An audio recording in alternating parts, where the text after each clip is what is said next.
Los niños se agolpan junto al fogarín para escuchar la oración que bendecirá a la tronca.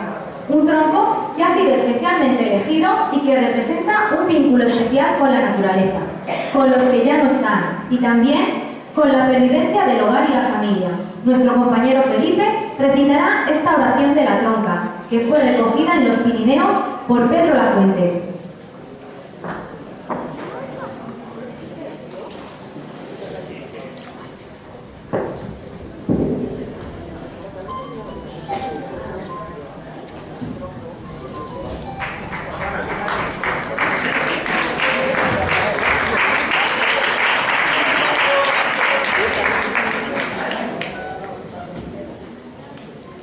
Tizón de Navidad, tú yes o tronco de esta casa, por iso yo bendigo con ti, esta troncada.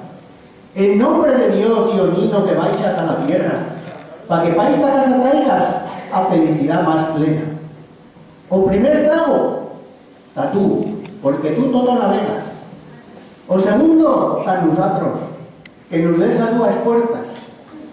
O tercero, ta que nieve y se críen las cosechas. O cuarto, para que as arreses ni se disgracien ni mueran. Y o quinto, para que la paz nos espante toda guerra.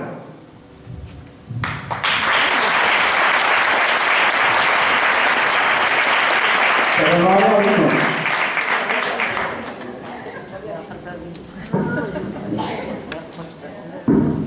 Entre bailes y cantos, los más pequeños esperan su turno para golpear la tronca, con la esperanza de que ésta les devuelva algún dulce o alguna moneda. La jota acompaña el júbilo y la alegría por la llegada de la Navidad.